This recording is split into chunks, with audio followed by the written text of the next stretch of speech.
Hey, it's Mark Ferguson with Investor More. We're outside a house flip that we just started working on.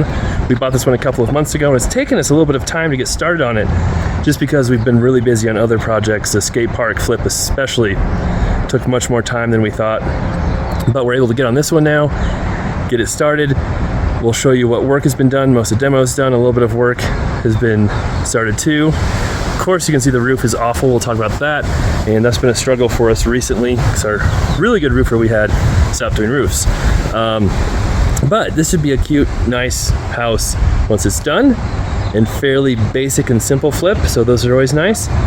And of course, we'll talk about our other deals too going on here because we have a lot happening at the moment. So we'll check inside, see how everything looks. I have not been here since they started working on it. So hopefully everything looks amazing. They've painted some doors, they've covered some floors.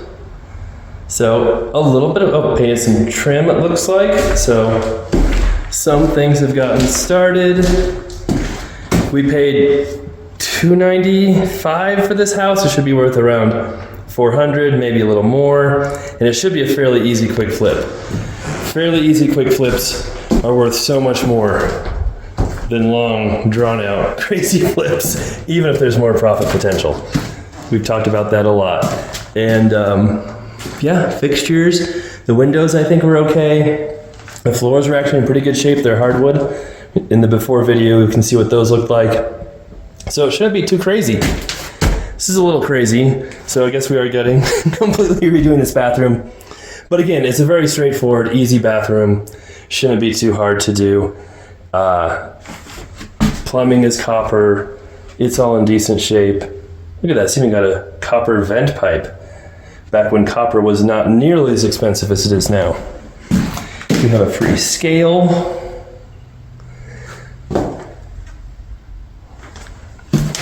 And then we've got the other two bedrooms here. Everything's so expensive now, ever since COVID. I mean, things were expensive before COVID hit, but once COVID hit, you know, they shut down production on pretty much everything. So back then you couldn't even get windows, doors, appliances, the things you needed. And so anything that was available just skyrocketed in price. And then everybody was at home and we're getting a lot of money, so they decided to remodel their houses. So not only did you have a shortage of supplies, you also had a lot more demand for supplies. And usually high demand isn't that big of a deal unless you can't make more stuff. And if you can't make more of stuff, then it becomes a very, very big deal. So they've sort of, I think, kind of caught up finally with windows, doors.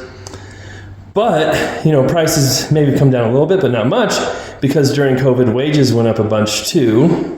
I know people like to talk about how wages are stagnant. Well, they have been going up more than inflation for decades and decades and decades. The stagnant graphs you see are adjusted for inflation, which still show them going up. Ooh, that's ugly. Hopefully we fix that. So if labor goes up, that's one of the biggest drivers of cost and inflation. So everybody wants to make more money because everything costs more. Everything costs more, so people want to make more money. People make more money, so things cost more. It's kind of a never-ending cycle. I don't know why we have that there. I wonder if we had an issue, or maybe the back door. I don't know if we have, oh, we have some lights. I know the back door has some security issues in the garage, so maybe that's why it's there.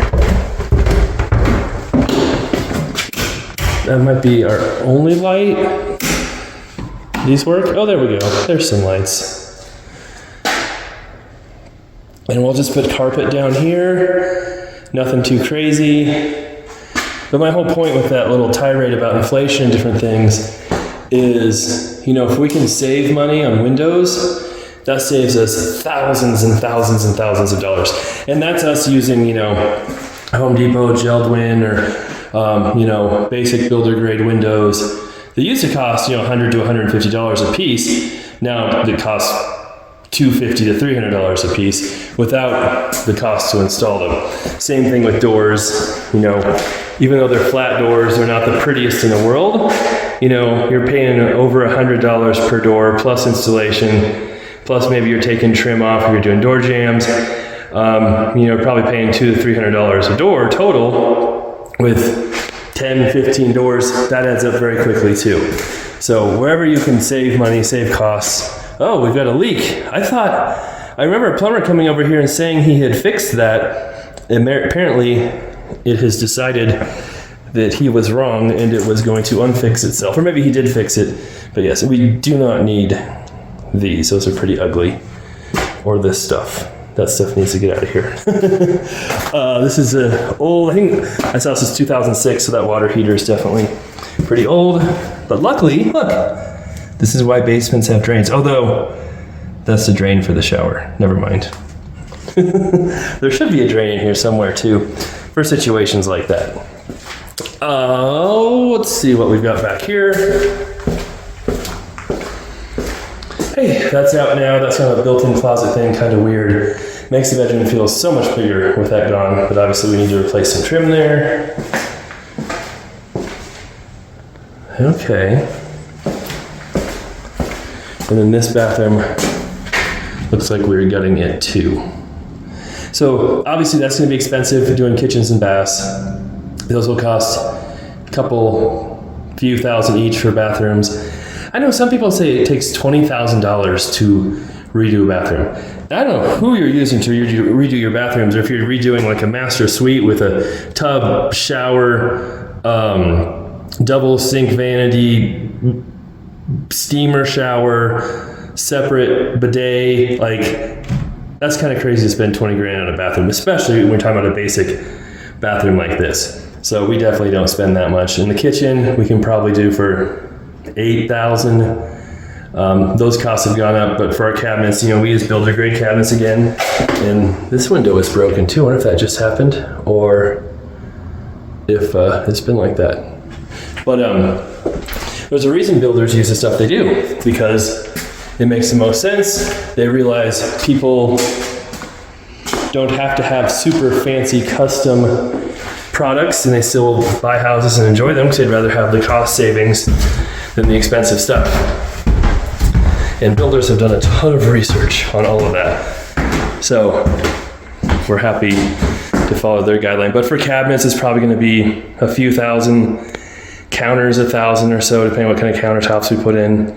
Your appliances have gotten really expensive. They're probably going to be $1,500 or more for appliances. That's without a fridge, where we used to spend like $1,000.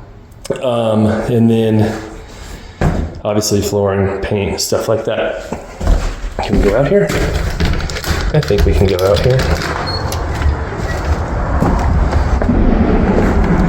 Looks so much better mode. Obviously the roof we need to get done on this. And that is, there's that door. Well, they boarded that up too. Is it not locking? No? I wonder why they boarded that door up to the garage. That's kind of weird. Obviously that needs some work too. This roof is so old. Needs gutters as well. We had a really good roofer, and the person who managed the roofing repairs and stuff, he wasn't the one who did the roofing. He kind of subbed out most of the work or just hired the guys to do it. Well, he quit doing roofs for some reason. He's very affordable, good to work with, and we've had a struggle recently finding good affordable roofers. So we've had a couple we've used, and they're kind of affordable, then their prices shoot up on the next job. Obviously this door should not have a massive gap. That's huge. Well, obviously you can fix that. But, our last few bids for roofs have been like 12 to 14,000, when a few years ago we could get them done for $6,000. So again, I think we can get it cheaper than that.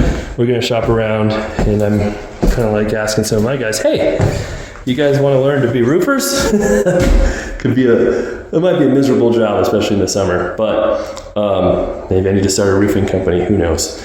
All right, that's the house. That's our update. We're making progress. Well, of course, we'll be back, and we'll show what the kitchen looks like, and the bathrooms, and all of that, and the paint, and flooring, and really, we should be able to get through this house pretty quickly now that we've started. The skate park house flip took a lot more time than we thought. There's just so much there with the demo and the yard.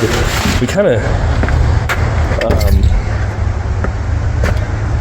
were a little distracted by how much work was in the yard because of the skate park stuff. But there was so much landscaping to do there. So that one's getting really close. It's almost done. We'll of course have an update on that. We've got some other flips we're working on, some other flips that are finished. Our one flip that had the detached 2-car garage and was an older house went under contract right away. Then they canceled because they found a penny. Oh, it's an old penny too. Look at that. Oh, maybe not. 59, right? Isn't that a wheat penny if it's 59? Maybe it's 58. Anyway, sorry. That property went under contract right away. They did their inspection, found their radon was too high, and the sewer line was blocked. Well, we're like, okay, we'll fix those. We put in radon systems all the time.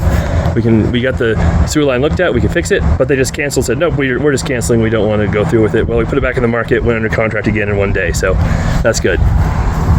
All right, there's the update. We'll have more updates on our properties, flips, rentals, liquor store, laundromats, all that stuff coming up, and let me know what you think on this one, or if you have any questions, comments on anything else.